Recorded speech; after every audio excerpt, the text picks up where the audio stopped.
જે પ્રમુખ છે આજે સામાન્ય સભા યોજાઈ. આજે સામાન્ય સભા કોરમ થતો શરૂઆત થઈ અને એજન્ડા મુજબના 19 કામો અને અધ્યક્ષ સ્થાનેથી 2 કામો રજૂ થયા અને બધા જ કામો સર્વાનુમતે મંજૂર થયા. આજની સભામાં વિકાસના કામો ખાસ લેવામાં આવ્યા. આજની સભામાં સભ્ય ગ્રાન્ટના 84 લાખ રૂપિયા, વિકાસ હેડે 1 કરોડ 5 લાખ રૂપિયા, રેતી કાંકરીની ગ્રાન્ટ 3 કરોડ 25 લાખ રૂપિયા, સામાજિક ન્યાય સમિતિની ગ્રાન્ટ 38 લાખ રૂપિયા અને પ્રમુખશ્રીની વિશેષ ગ્રાન્ટના 44 લાખ રૂપિયા મળી આશરે 6 કરોડ રૂપિયા જેવા વિકાસના કામોનું આજે સર્વાનુમતે મંજૂર કરવામાં આવ્યા. અને આ સિવાય જે જૂના કામો સ્પીલ ઓવર કરવાના થતા હોય એ પણ દરેક હેડેના કામો સ્પીલ ઓવર કરવામાં આવ્યા.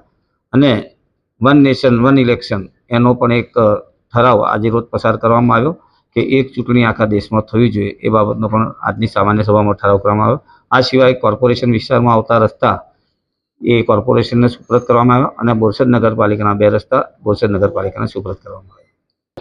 એ બાબતે અમે પણ અધિકારીને પૂછ્યું પણ એક એલિગેશન જેવું લાગ્યું. વિરોધ પક્ષ છે એટલે સ્વાભાવિક છે કે વિરોધ કરવાના જ છે અને એ બાબતે ટીડીઓને પણ પૂછ્યું અને એન્જિનિયરને પણ પૂછવામાં આવ્યું તો કોઈ જરૂરી મંજૂરી કે એવું એન્જિનિયરનું સર્ટિફિકેટ બાકી હોય કદાચ પૈસા વહેલા મોડા થાય.